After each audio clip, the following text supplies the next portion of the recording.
And there you are. So today I wanted to get onto this camera. I've been really quite busy, and there's been a lot going on. There's a major transition taking place for me personally, so I'm just moving through that transition and doing what I do.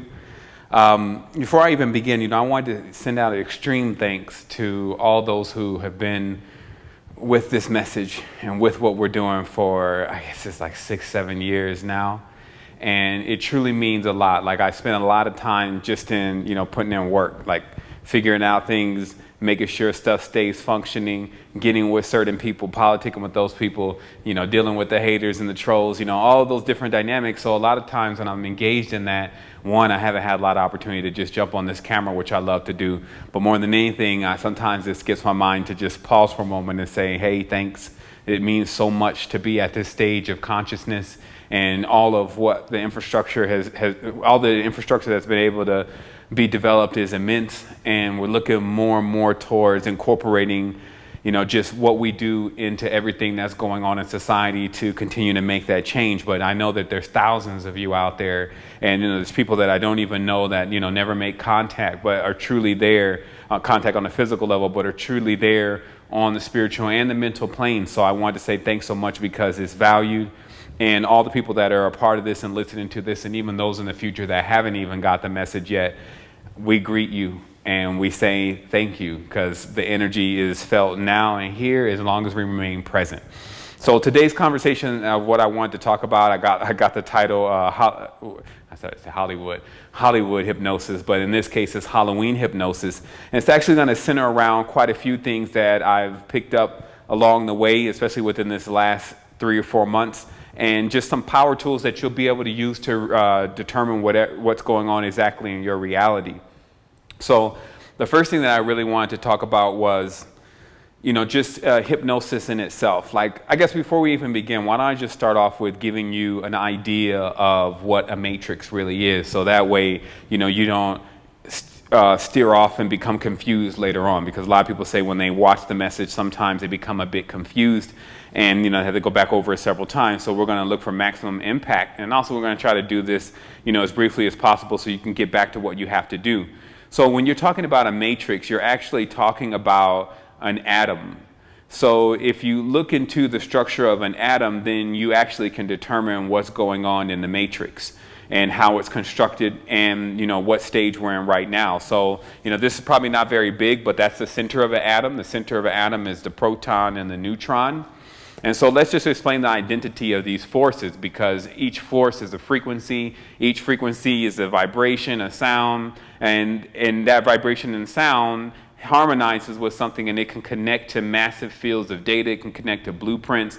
These are basically the building blocks of the reality. And because everything is holographic, meaning each part contains either not only a part of the whole, but also contains the whole, then if you know how to look deep into something, then you can actually figure out the entire thing.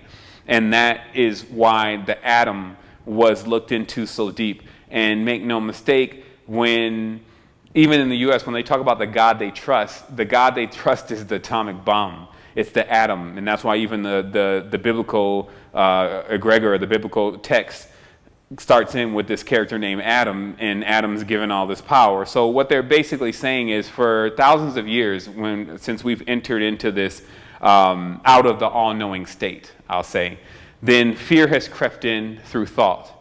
And what thought does in creating this fear of the unknown, it creates to where we come up with a concept of external gods that are not actually a part of us or inside of us or us, but actually hanging out somewhere in the sky or whatever. And that when you call upon these gods, then they respond and generally fix whatever problem that the person has. So in most cases, people have a problem with, let's say, raiders or warlords and even people next door. So they pray to their god to defend them and to protect them, and even sometimes obliterate this person that they don't like. And this is kind of the state that humanity has begun to slide into with the advent of thought and confusion and moving out of the all-knowing state. So what you then see is you see this volley of power going on back and forth between thought forms, because in every tense, we can fuel and create something when we put all of our energy and our ideas into it. And this is eventually going to get to how Halloween functions. So just so you understand, in every tense, one of the most minuscule things that we've ever been able to crack into and uncover is the atom. Now, of course, we're into nano, but for a while it was just atom. And when harnessing the power of the atom, it became the atomic bomb. And so how this translates over to the atom becoming God is actually that now, if, let's say, the United States as a whole is praying to a God to obliterate their enemies, they are praying to this atomic bomb because that's who they trust to keep them protected from these enemies. They're not into the whole side of the spirituality, the spiritual aspect of that. And the reason is because back in the old days, when spirituality was seen as the greatest power, that's what everybody dealt with, and that's how everyone functioned. That the more will that you can bring up, the more people that you can get to believe in that, the more you can create relics to focus people's energy into that, then that was the power system until the advent of the technological field of digging deeper into things like the microscope, you know, seeing all these different organisms, and then there's obviously weapons that are now developed that are just bacteria. And even looking deep into the brain and neurology, there's weapons developed so that mentally you can be put under attack. They call these psychic wars and silent wars, right? And so every time mankind has tried to search for a God, they are really saying they're trying to find a weapon. And that's the whole ideology of what you're dealing with in the Matrix. Now, the construct of the atom is actually how the matrix is constructed, and I'm going to explain that really quick. That what you have inside of the atom is, in the nucleus, you have the neutron, okay? So what happens is that anyone's concept of this good supreme being that, you know, is the best one, the perfect one, they're actually thinking of the neutron. But the interesting thing about the neutron is it's neutral. It doesn't judge. So it's not taking one side or another. That's why people say, well, you know, if God exists, why is God not doing something about this? And it's because about this, the neutron is in the all-knowing state, so embodies all this. The neutron is around us at all times, but it is not doing what the proton is doing. And that's what's next to the neutron in that cluster is the proton. And how the proton is functioning is the proton is basically the embodiment of the masculine, or the divine masculine, if you want to say so, the positive force, okay? And in this positive force, there's a constant pursuit of penetration. Like all of the P words have to do with this protonic or propulsion force, okay? So it's actually what's sending out the energy. And the reason why it's sending out the energy is because what is rotating around it is actually the electron. Okay, and this could be referred to as the elect lady. Okay, and this is coming from different systems of people who've broken down this atomic structure as far as how it is related to occult matters. So these electrons, and this is a crude symbol because what you really get, meaning that my drawing is not that the best of it, but what you get is basically you get the atomic symbol, and I'll probably do that in graphics on the screen because my drawing is not going to handle it all, but that's easy. So what you get is this atomic symbol. Now the interesting thing is the electrons, which are negative, are actually making this motion around this atom. And what's occurring in that motion is attraction, basically the same attraction that the male has to the female, or anything that is on one side has to the other side. That's the easiest way to put it, because sometimes people think that when we're talking about masculine, feminine, or divine feminine and divine masculine, that we're talking about a male or a female, when males and females on this world actually have a male and a female side to their body. Right? So there's the spirit and there's the flesh, there's the left and the right. So we have masculine and feminine inside of us. So when we're trying to really look deep into these forces, what we really should do is just basically look back into like what is the force that exists behind female frogs, if we're looking for a divine masculine, female rhinos, you know, female spiders. It's not just a female human is what I'm saying. There's something else back there. So what we're finding is that through this dance, because that's what it really is. Through this dance around this center, what's created is a hexagon, right? And that hexagonal field is like a box. It's like a three-dimensional box. And inside of that box is where matter is formed. And that's the matrix. Okay, that's actually where you're at right now. You're inside of that three-dimensional box because of the ladies or the electrons, the mistress, the maiden, and the crone, and the protons and their positive forces continuously in their yearning and dance for one another create a field around the neutron and the proton, and thus beget matter, time, all of what you're dealing with right here. And this is ancient knowledge. Like, this knowledge was pulled straight from Kemet. Everything that is in Kemet centers around this atomic knowledge. And actually, it even goes deeper, which is another course, because I've been studying after discovering the atom. I went deeper into the nano, because the nanoparticles are much more smaller. And to me, the nano is synonymous with the nana, as in the nonagon, which is or nanogon, which is 9 sides, which is the Enneagram, which is the system that the matrix was first on. And that actually brings us to what the name of that entire system was. The first matrix was called Eden, okay? In this sense of how you understand it in your language and how your interpretation and triggers are going on in your mind. Eden, the perfect garden state, to where there was harmony with the animals and the trees, and basically a paradise. So that was the first matrix. Now, that matrix is still running. It actually still exists. Matrices that are perfect go on infinitely, just like the atom has an infinite energy system. It's perpetual. So what happened is that when invaders and, bad Nasut Bittis or pharaohs and, and Hyksos and sorcerer magicians will be a philosopher kings, and all these people started getting this knowledge, then obviously there was an idea that was cooked up by many different societies. They were all kind of like in a race to finish the idea of creating not only a new god, which is what you see in today, like everyone in these different nations has different gods, and those gods go to war, and they call that the war of the gods. But the truth is, it's actually the war of the technology and the building of things that can destroy the other person, and that's actually what the race is. So now what you're dealing with is matrices inside of matrices, because what these societies had done is they took this knowledge, first just the knowledge of the masculine and feminine attraction with one another, and nowadays it's like the epitome of that. It's like everything you look at, there's either some booty or some abs, and it's either gonna pull or push in a certain direction to draw you closer towards whatever it is this person or this company is trying to get you to buy or patronize in.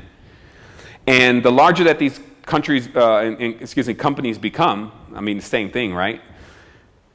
Because companies have the same rights as citizens, according to things like the Bill of Rights and the constitutions and how all that's put together, then when you have a massive company, what you actually have is you have a massive egregor, or eidolon, or a thought form that can move, that can think, not only with the components that are actually inside of it, but also from a spiritual level, from an atomic level, from different levels that it continues to develop itself. So let's say in the average company, you don't just have people who know how to operate computers. You have people who know how to clean bathrooms. You have people who have knowledge that they're not even using in the company, but they're still yoked with the company. They're still in agreement with the company. So that knowledge is accessible by the egregor. You have, especially in very complex firms such as Merck, Pfizer, you have mega minds in there that have studied every single chemical and molecule, and all those belong to different groups. So what those groups do in many respects is they create their own matrix and their own nucleuses. And when they sell something to you, or they try to get you to buy something or theirs, or become a part of what they're doing, it actually takes a form of hypnosis in order to be able to accomplish that. Meaning that even the simple act of a person liking something and being attracted to something is actually a form of hypnosis in one way or another. It's a form of self-hypnosis. So obviously there's levels of hypnosis that are much more aggressive than others. And in fact, in the society that we're living in, the Western world especially, their form of hypnosis is so strong, it has the ability to not allow anyone that is involved in the structure that doesn't start making an attempt to break out, even know what's going on. And the best example of this, I believe personally, is actually Christianity, because for people who really have studied Christianity and really got involved in it and been in that state of mind and actually made it out of that, they know exactly what I'm talking about. Because what happens is, while you're involved, you can find, through this convincing and this repetitious nature of programming that's being used, you can find yourself not even questioning at all some of the most simplest things to understand when you just have common sense, such as, if God's so great, God's so powerful, and God doesn't like sin, etc., why doesn't God just end the whole thing, right? So then there's this whole long story of why God won't do that. Simple stuff like, if Adam and Eve were the first person, but then Cain went off to the land of Nod, as it says in Genesis, and married a wife, who was this woman? So there's tons of things, right? So you won't even see these things at all, though, or even think to question these things when you're involved in just the seance, okay? And because that's really what's going on. When you're involved in the singing, that's the beance, okay? People need to understand what these names means. You know, when you're involved in this ceremonial aspect of tying yourself into something and believing in something, and you're using common things that make you feel good anyway, like dancing, singing, being with friends, being with people that you can connect with. And if you mistake that, how that's achieved is through this common integer, and that means that common integer is true because it causes that, then you've kind of went off in your own thought, in your own gander, right? Because truly, each experience has to be seen almost as separate. And each thing has to be examined. Okay, I like this connection with this person, and bam, I like the ideology of some of the people around. Let me study the doctrine. Major flaws in the doctrine. Maybe I should go and tell them about this. So it's like methodically you take yourself through this whole thing before you commit to something. But again, that never happens. And the reason why I wanted to bring that up is because we're doing the same thing now, but just on different levels, meaning that not questioning exactly what's going on in the root to what is bringing and funding and driving the energy into this thought form and this egregor, right? So that's one form of hypnosis. So those people who've made it out, now they're able to look back in, and then they're looking and they're like, man, that's crazy. Why would I believe something like that? Then they even see, the whole slavery thing and how it's necessary that, religion become the opiate for the masses to give them this hope that something's going to take place that never actually occurs, that, this guy, Jesus, hasn't been back for the last 2,000, 3,000 years, yet people are still waiting, and their lives only last 72 years. So all of this stuff doesn't even make any sense to the mind that's out of that hypnosis. But remember, the mind who is in the hypnosis, they don't see it. So that's the thing is, what's said is, in the crazy person's mind, they're totally sane, okay?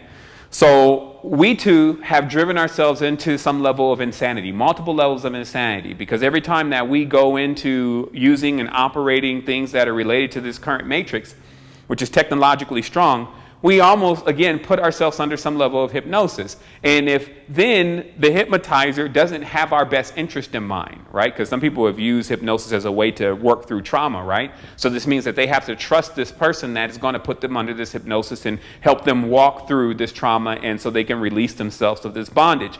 But if you're dealing with Sony or you're dealing with CNN, you definitely can't trust them to wake you up out of the matrix or the sub-matrix or the trance that they put you in. So thus what we find then on the planet is actually a couple things going on. One, a non-realization of how much power you truly have, how you can literally project the reality in front of you as you walk through it, right? That's the level of the power that we're talking about with your form of consciousness, which has no limits because it's all-knowing. And I'll explain that very briefly, the all-knowing state. How do you know that you have it? Well, just recently there was a video circulating around about a guy who woke up from his coma, and now he's speaking Spanish, right? But this is not the first time. They had another one where a guy had woke up. He was speaking Mandarin. And just recently, one of my friends, she told me about another lady who woke up and she was speaking Sanskrit. And none of these people knew these languages before. And then there's even more to this. There's like savants and those kind of people who, when they have a certain problem with their brain, and then all the energy is then diverted into another area, then they are able to extremely excel in that area, but sometimes not in other areas. So, and that's of course a savant. So what we're getting to here is that inside of our consciousness, inside of it, the nucleus of who we are, there's a neutron or all-knowing neutral state. And the reason why I'm here on this conversation with you today is because I want to tell you that what's going on in the matrix right now, all these biblical predictions and biblical traditions and all this stuff is actually a clock. That's why zodiac and all this stuff is set up like a clock. And this clock is ticking towards certain events. That's why it's rather easy after a while when you understand the mechanics of things, of how to predict the future and how also to avoid getting involved in futures that others are predicting. And then what I mean by that is that, see, it gets to a point to where it's not just human beings doing this to you. It's not just companies that are doing this. There were other life forms that were much more vast in their intellect, and they still tapped into thought and then got into the whole fields of intelligence and technologies and all that, and then began to develop these systems, right? And one of those particular egregorian groups, okay, because that's what you're dealing with, is the Luciferian group, okay? And these are the terms in which you would understand it, because, you know, depending upon what planet or parallax or state of consciousness that you're on, there's a cognate for this form of being and this form of activity. And what I'm talking about is those who manipulate with light, because that's what a Luciferian is truly doing on all levels, meaning that they're utilizing light, and the maximum of that light is actually the sun. And refracting the diamonds or tetrahedrons of the sun. That's why Lucy with the sky, in the sky with diamonds. Okay, anyone who's been on LSD can see the geometric fields that are being sprayed into the reality from the sun. And what that is Luciferian, because it's the use of shaping, forming, and fashioning light. Luciferians, they tap into that energy and they refract that energy, meaning they know how to use mirroring, symbolism, different things in order to trigger various aspects that then bend the light, which makes it look like it's not really is. So that's why it takes a third eye at times to see exactly what's going on. All the eyes need to become singular, because other than that, you get more or less what we would think is a 3D effect popping out in us, like anaglyph glasses. And then much of what's being projected is just two-dimensional symbols that our consciousness is making 3D. And then this builds an illusory plane around us that in every tense to how much you need to pay attention to what's going on and how much you need to get yourself to another level is very real. But as far as the magnitude, just in sheer energetic measurement, the magnitude of what this matrix has compared to what there really is in the all-knowing, it's virtually illusionary, meaning it doesn't even register on the meters almost. And that's what's meant by it's an illusion. And, you know, those are things that we need to get very clear. That's measured on an energetic scale. So personally for you, it takes a little bit less than 3.5, between 0.5 to 3.5 volts to run you in your reality. Okay, that's as much as coming off you in this particular field, the electron fields. Now, as far as, so then what I'm saying is that, so where is the rest of your energy going, right? And this then gets you into what the purpose of hypnosis actually is. Then what occurs is actually every single thing that tries to get you to get more attached into the matrix, and this becomes very tricky to explain. It begins to pull a certain level of energy from you, right? Because it's taking your perception, it's taking your focus. So in every tense, you have to basically police the situation all the time, making sure that you're focusing on things that are also going to build your energetic center. Because when you're pushing out focus, you're definitely pushing out energy. But when a person is, let's say, watching tons of videos, like, you know, the internet is the internal network. It was designed to create a matrix within a matrix. That's what that is. So when you decide to go into the matrix and go into the web, you also have to be very cautious of not getting trapped in the web, right? Because then you're just losing current energy, time. And you may be watching somebody's video, somebody's cat singing and playing the piano or something like that, and then you look up and you lost time. And then as far as reciprocation is concerned, while you may have got an immediate moment of somewhat of a virtual enjoyment, overall, you didn't gain anything. In fact, you lost something that, you know, in a matrix like time, you can't even really get back, right? So every 2-3 hours, you won't get that back unless you figure out the secret to time. So what we're talking about here is, to not make this complex, is that the Luciferian egregors, which is basically Hillary Clinton, Donald Trump, and as we talked about in this conversation, the whole Halloween, religions, all of this stems off of a few dynamics. And so to simplify it, it stems off of, first, the concept that you don't know everything already. So how this works then is that means you must go out and learn it. But with as much information is now revealed on the internet, and as much that different people have to say about so many different conversations and all these different books that are coming out and these techniques and these new ways, how does a person absorb all that information in that busy schedule that they have, right? So I'm going to show you something. So, you know, we have 24 hours in a day, but we spend half of those basically sleep almost. Okay, so almost half sleep. The other thing is that once you come out of the sleep, how much time do you really get by yourself anyway? And this is a thought, like how much time do you really spend by yourself without somebody saying, hey, I need this from you, or you feeling like you got to go and do something, or now that you have this time, now you can do X. So a lot of times you don't really spend time with yourself, so you would think.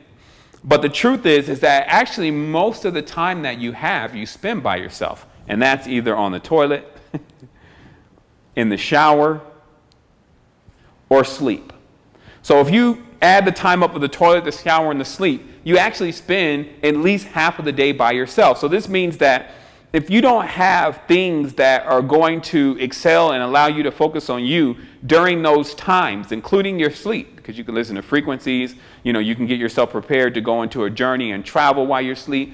So then you won't have any time if you don't take that. And if you're imagining that during the day, especially for the average person who's, you know, at least stabilizing themselves in this matrix financially, if you're imagining somehow during the day that you're going to have time for being able to get in depth like you need to get in depth with yourself and tap into your all-knowing with all these different things going on, you need to utilize the toilet, the shower, and the sleep to be able to do that, because there is no other time.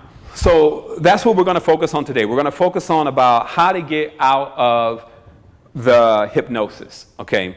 So what I was explaining to you is that, see, how the Luciferian egregors work is that obviously there are tons of secret societies that are out there, more than most people think. And in fact, since most companies operate on the same mechanics as Luciferianism, the biggest secret societies are the ones that are out in the open that people don't know are societies. So when you look at major companies in many contexts, those are secret societies because you don't know who the shareholders are, the chief shareholders, and the people who are actually conducting, how they're going to keep selling you this product so that they can keep their egregor alive.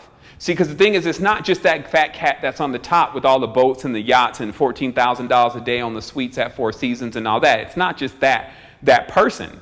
It's also the ideology that the entire life form itself, the employees and all that, make up one gigantic body. So even the head of that body does not want to fire 2,000 or 3,000 of its employees that it has under its control and has at its disposal to continue to spread its tentacles into the matrix and keep creating more sub-matrices through the realities that the people who work in those organizations create with their own consciousness and their unity and being inside of that body, right? Like that's the only time people really work together is when they get to work. Then when they leave and they go home, then they start arguing with the people who truly care about them, people who are preparing the food for them, people who are giving them real knowledge about how to get out of the matrix. But that's because everything in the matrix works in action and reaction, proton and electron. So that means that if a person's having a horrible day at work and they're just made to suck it up and keep doing what they do, then all that's going to come out when they get to the house.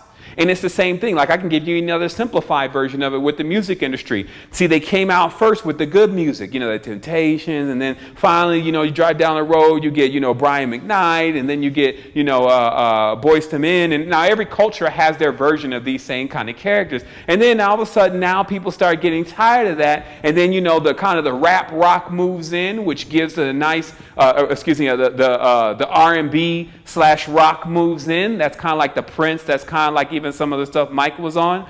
And then it makes this bridge and fusion between the two, and then rap is born.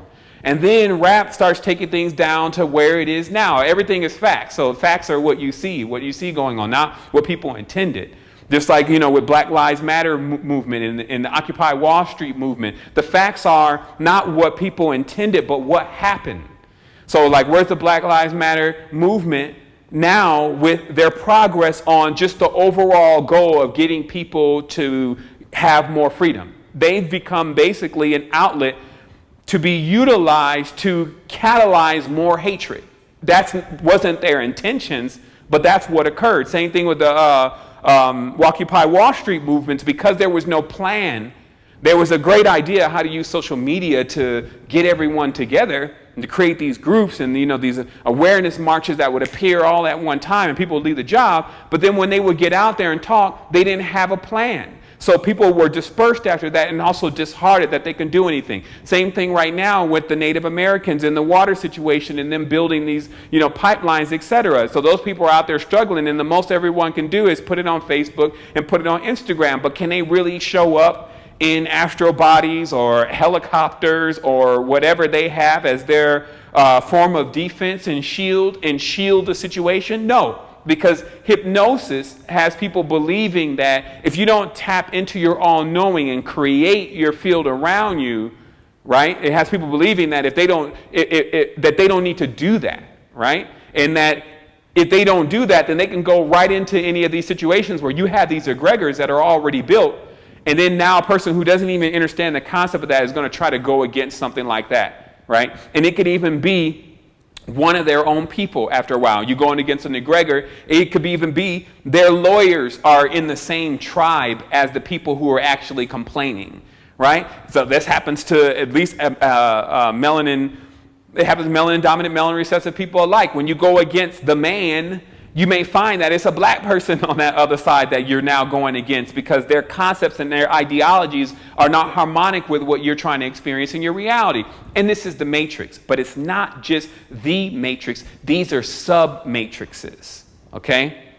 So what matrices are then, if you really want to get into what we're dealing with here, is matrices are basically hexagonal mazes, okay? And that's why in the series Westworld, I believe in Lost, Pan's Labyrinth, all these different movies are basically showing that inside of the consciousness, the brain, the head, which actually comes from Orion. They showed you in Egypt that all the parts of the brain are actually from Orion. That's they gave them their mind. So basically what's inside of the mind has receptors that directly receive commands and directly receive transmissions from all of these programming points that are out in this, what we're calling space, right? Which all this stuff is just a holographic morphogenic field, right? So let's simplify this. What I'm saying is everything is vying for your attention. And then if you don't know how to direct your laser and your beams and your focus properly, then you can get sidetracked and start looking into these mirror worlds. And then get into a level of hypnosis that, despite you're in the reality and you're around people and all this, doesn't mean that it's actually real. Because in each person, they're experiencing the consciousness the way they experience it based on who they are. So this means that if for some reason they come unhinged, and then somehow we're imagining that they're thinking like everyone else, then we're mistaken. In fact, nobody is actually visualizing the world the same way as you. And that's why when you shut down, when you close your eyes, you go to another space, or you feel what you feel from going into wherever you go. I don't. You see what I mean? So basically what I'm saying is the central character in this entire theme is you. What egregorian consciousness and concepts are designed to do is to divert your attention from that. And that's what technology also is really about when it's used in this malevolent way of basically just making you pay attention to it. And this is why when something happens now, it's very easy for it to affect the matrix when it comes across the media channels, not because this is the first time any of this happened. Things even worse happened 120, 130 years ago. Like, look at the slave trade. You know, look at what happened over there in Poland. Look at all these different things that have gone on. But the thing that we didn't have was the internet, or this component that was allowing us to not only view everything that was going on in the world, but also comment on it. And also even connect with other people that were involved in it. We didn't have that unifying component anymore. So let's go back a little bit, because there's one more secret that I'm going to reveal here. And that secret has a lot to do with the animals. Because when you really want to understand where you come from, since I now know where nothing comes from, when you take everything back, like I said, if you take the human lineage back, you get to 2 human beings, okay? That's math. So you could say then, to solve the riddle for yourself, that, and then before that, there's just the all-knowing state. So the all-knowing state doesn't exist with the frequencies, it doesn't exist with the languages, it doesn't exist in thoughts, there's nothing to think about. See, the thing is that when you're in all-knowing, then you're not in fear, because you know what the outcome is going to be. Imagine a person in all-knowing state with fear. It doesn't make any sense. You already know what's going to happen. You already know how to deal with every single situation. There is nothing but neutrality and calm in that kind of being, whoever's able to achieve that. So this is an important thing, because the only opposite to that then is actually being in the chaos. And that's why the matrix is referred to as the chaos. And how the chaos really creates itself is through the fear, as I talked about earlier, of not knowing what's going to occur next. And that's exactly how the world has been hemmed up right now. It doesn't know, what's going to happen when this person gets elected, and, what's 2020 going to be about. Is that going to be in the world? Some people say in the world is going to be in November. So it's going to be a constant that, if you want to know why that's always going on, why people are always doing that. There's going to be a constant that going on, as long as people rely on their thoughts to try to figure it out. Because thought, again, when you're thinking, means that you don't know. And then when you don't know something, then you put yourself into this fear. And then fear eventually leads to this scarcity, because there's a fear of death. So that means there's a fear of time running out. And this time, which is current, which is the only true currency, the concept of time, which is fictitious, right? Except for those who have been hypnotized. This concept of time then creates an idea of scarcity. Well, there's simply not enough. There's not enough time. So I need actually more current. I need more money, because now time becomes money, as they say in the business world. I need more money so that I can buy more time in this space, so that I can get the things that I want to enjoy in the time that I've been allotted.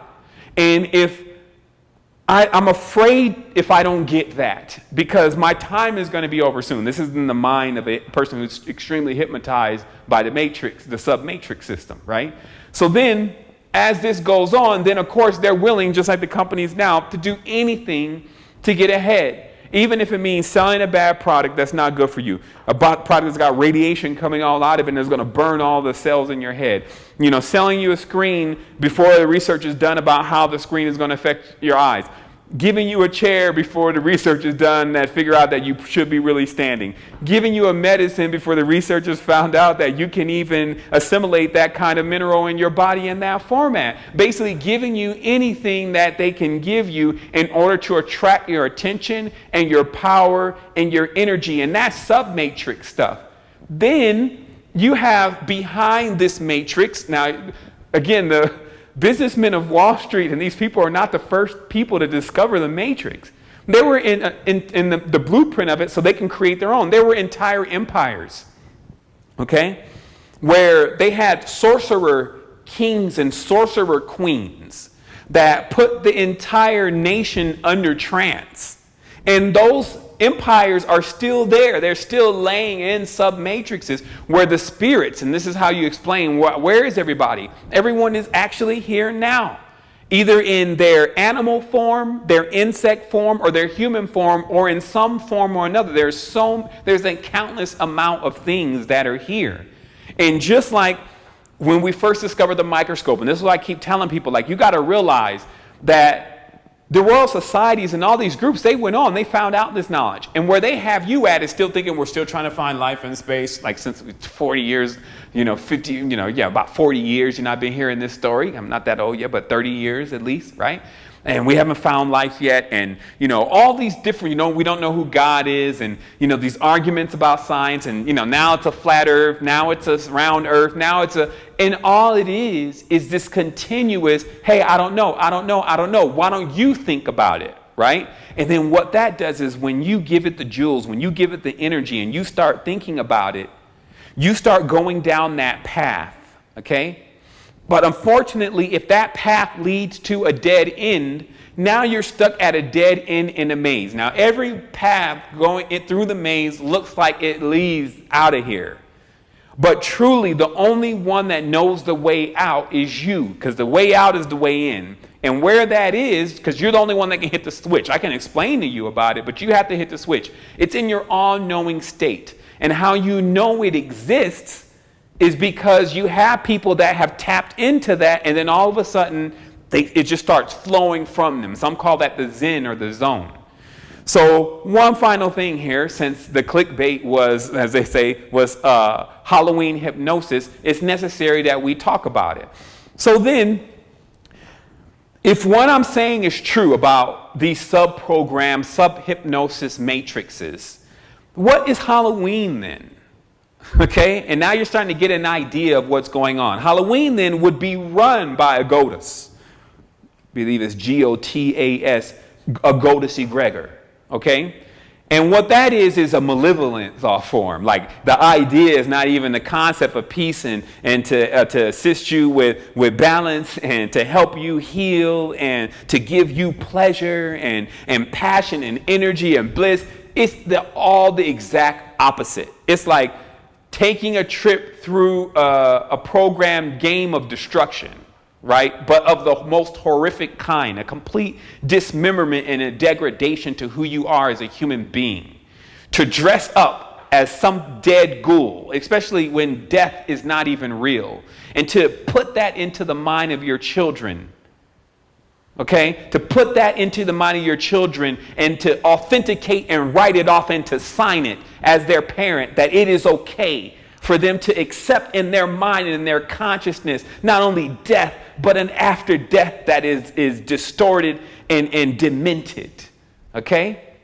And then you start asking yourself why you can't get ahead and why you can't get to the next level when you invest all of your energy and you encourage others to invest their energy too into something that completely obliterates their consciousness and fills their minds with phantoms, so they become haunted by illusionary beings and they begin to resonate with egregors that have always brought about destruction, things that can never be destroyed because they just lie out there waiting for someone to tap into that resonance and that frequency, right? So that's actually what's going on behind the curtain. Is the inventors of Halloween are the inventors of the darkest states of consciousness in the hypnosis that you can ever go down the road of. And yet one sends their kids down the road. Notice how it works. They send their kids down the road. And actually the one who wins the Halloween costume is the one or costume contest is the one who dresses more ghoulish. The one who dresses with the most blood and the most carnage going on. You see?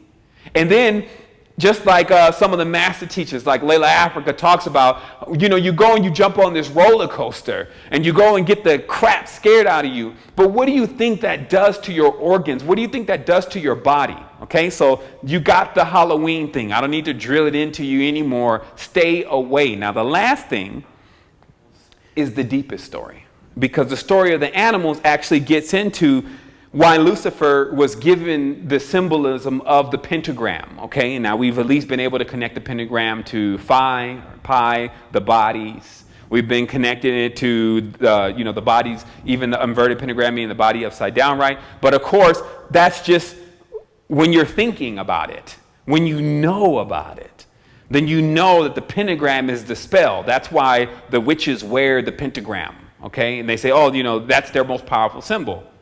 So the pentagram, in the all-knowing stage, the pentagram is actually the spell itself. That's why the witch's symbol is the pentagram. And obviously the New Age movement has come along. They're like, well, the pentagram means this and the pentagram means that. And all that is true. But what they're explaining is actually all a part of the spell. Because what the pentagram is used for by Lucifer is to shape form and fashion light, to basically carve light. So the bodies are actually carvings of light.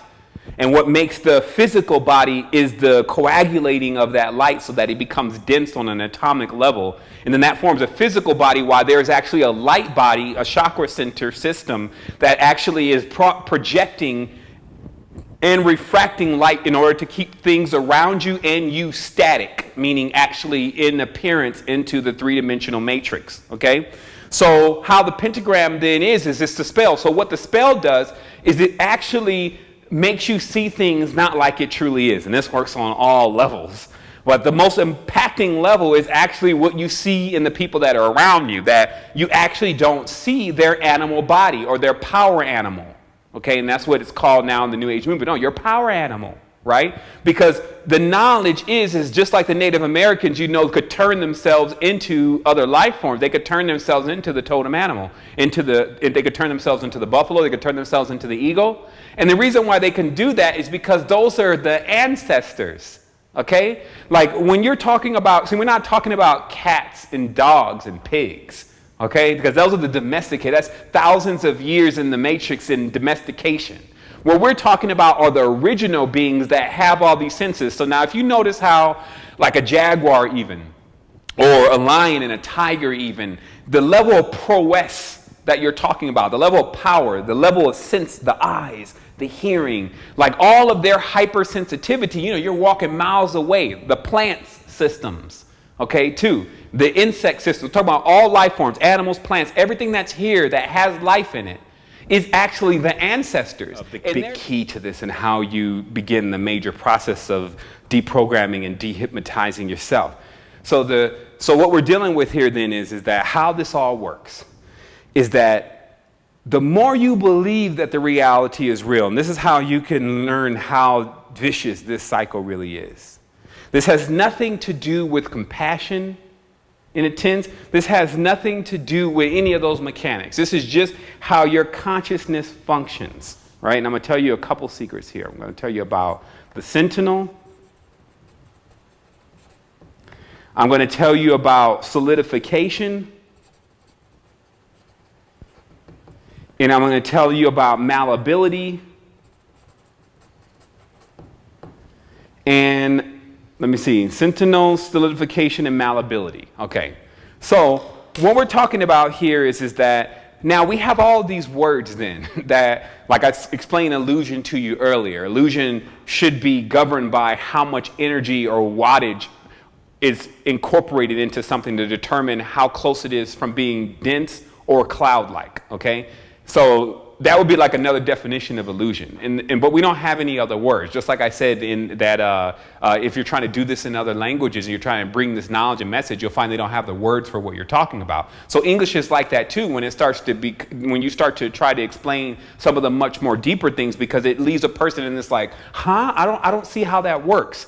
And one of these is about the more energy or belief that you put into activities that go on in the matrix, the more it impairs you from being able to change in the event something doesn't go the way that you want in that activity for you to change it. Okay? So this means that the environment that's going on around you, if let's say you lose a loved one, or you lose a job that you really need, or someone betrays you, what that actually does is it solidifies more for you that the matrix that you're living in is actually real, because the experience, it tapped into a side of you that is very real. Okay? And then what happens is the more of your energy that you divert into that, when you want to change it, because it has so much power, it's now solid. And that's what I mean by solidification. And the more solid something becomes in your consciousness, you don't have the power to mold it anymore. It becomes basically like stone. So how you do this then, the technique is that when something is going on, like things are getting on your nerves and stuff is happening, keep a mindful tense if you expect to change whatever is going on, how much energy you actually give to it. Because that's the energy that you're going to be going against, is how much energy you are putting into it. Okay? So when you start adapting this state of mind, I mean, it gets almost to the point where it's impossible for other people, if they saw what you were capable of doing, when you start realizing the keys to these matrices and how they work. And how, like, if something goes on, like you're about to get, a job. Like somebody asked me this question the other day, and I answered it for them. I wanted to share it, but I just didn't have time yet. But it was about, they asked me why when they're about to get something that's going to change things for them, like let's say a new car, a new job, or, this business idea, this loan, etc., then it ends up not going through. And time again, it doesn't go through. And I explained to the person because there's different mechanics to those kind of things. One, that first you should always know that there's a diametrics or opposing field to anything that you're trying to do. That's just how the matrix works. With every action, there must be a reaction. So you want to not let that diametric force know what you're attempting to do. And you often do that by overexcitement. When you're overexcited, you send these frequencies out that now must be responded to. So then the sentinel actually sends back the corresponding opposite force to whatever you're excited about. So the easiest way to get excited and to not be detected is to actually do it all within and have that calm, all-knowing peace and let it fuel that, especially before it's about to happen. And then the second thing is that, because I call that, when you get excited and everything about it, I call that eating the energy before it even arrives. It's like, you just, oh my goodness, girl, I'm going to get this car and we're going to be out, we're going to be having fun. Finally, I'm glad that my credit, I don't know how they approved it, but they did. They called me yesterday. And then, 2 weeks later, when you're like, hey, what happened to the car? They said, girl, did you know that they canceled my credit card? And then they found out. And then they're wondering, well, why that happened? Because you ate it already. And on top of that, here's another thing. Now, if you didn't set off the alarm, sometimes, and actually more often than not, if you tell someone that has nothing to do with it, if you tell them about it, then their energies, their hypnosis egregors, and all the stuff that people have, the baggage, that's what the real baggage is. It detects it. And it's like sending its own force, because in many times when you tell somebody that you're going to another level, don't be surprised if they're not happy about you going to that other level deep down, but on the outside they're like, oh my goodness, I'm so glad. And they're like, I can't believe I'm doing way more than her, I look better than her, why is she with him? And or the guys, I don't even understand, they should have picked me for the draft. I mean, I'm running faster, and it's, so you would be surprised, but then when the guy comes up and says, oh man, I made the team. Yo, man, bro, you did it. And he's like, man, how? So this is what's going on until humans figure out themselves and what they're doing and how they're holding themselves into these prisons and prisms. Then, this will continue to go on. It's basic. You shouldn't, if you're catching feelings about it, right? And if you feel like you're upset about that, then that's because you bought into the whole thing. And that's what I mean, when you buy into it, then your currency is out there, and then now you feel like you need to get paid. And then what happens if you don't have any currency to draw from anyway, then now it's going to be on credit. So the thing is what I'm saying is, with mechanics like that, about getting things accomplished, you have to know this kind of stuff if you're expected to make major things happen. Because when something major is about to happen, you just, except for people who are directly involved in it, until it manifests, because there's diametric forces that want to prevent that from happening, because they are designed to just be the opposing force to whatever you're trying to do. So you can make your yoke easy and your burden light by not doing that. This also is basically the same concept of lucid dreaming. When you're in the lucid dream, then you're literally doing this technique of where you don't want to grab too much onto the dream, because then you'll wake up. And then on top of that, you don't want to fall too, get too relaxed, because then you'll sink into the dream. You'll fall asleep. So you're kind of like riding this wave. It's the same thing in life. In your experiences, you got to just ride the wave, because other than that, then you put too much energy into the illusion. And then when it comes time for you to change it, because it's still a morphogenic field, most people don't understand the keys to manifestation, but this is one of the major ones. When it comes time for you to change it, then you can't change it. So that's it. That's all I have for you today. It's just because this is packed with knowledge. It gives you the ability to use the key, the atomic structure, to identify the different thought forms and energies moving throughout the reality. It puts you in the know about what the Luciferian context truly is, for better or for worse, or for good or for bad, because it contains all of those components. The sheer manipulation of light and the consciousness, those people's consciousness that are susceptible to light, which is those who have that Orion template within their skull, which is just one part of the physical body. That's why some people say, well, I'm trying to come from the heart. I'm not using my mind anymore, because those fields oftentimes are hacked. Most people's thoughts are riding across the same frequencies or hertz that their radio is on. Like, people don't even connect that, when you see the radio dial 107.1, 92.5, all those popular radio stations are in most cases moving across the same hertz that your thought is. And if you don't believe that, then you just don't understand. You haven't studied, because that's how invisible conversations that you call telephone, cellular phone, even pictures and data can get from your device, which has no visible cord, to another person's device through the air that they have no visual cord on either. How does that work? And it's because it's moving over frequencies and wavelengths.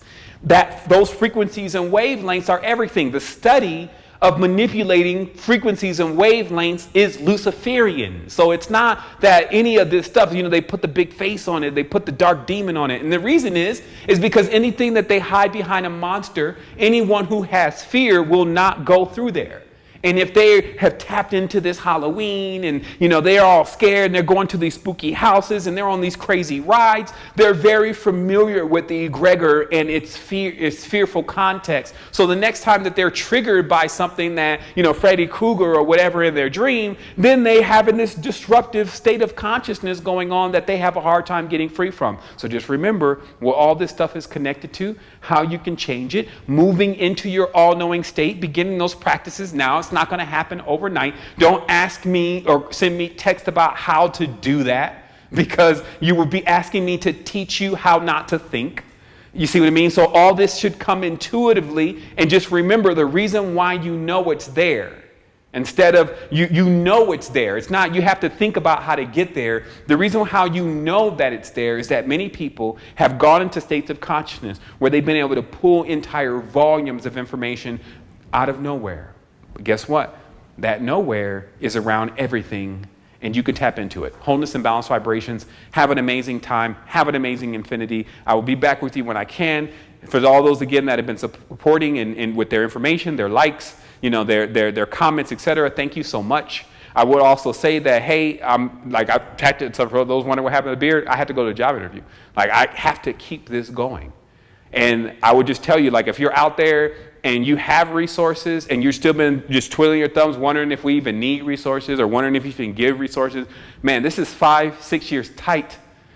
No off the wall, the world's going to end on this day. No, hey, you can't get access to this. We gave everything. We just started the Innerversity for those who want to join Innerversity, have more of a curriculum base of what the knowledge is, and so that we can halfway stay afloat. But for those who really just want to get into knowledge, you just got to listen to these videos.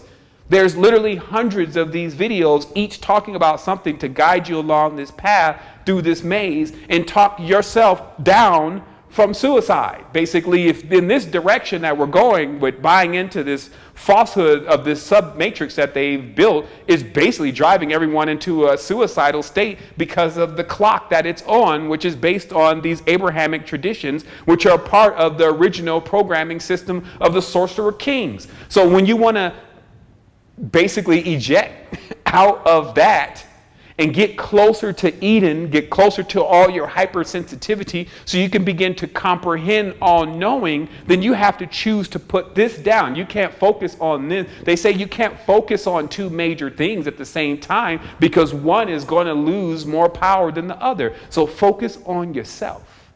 That's it.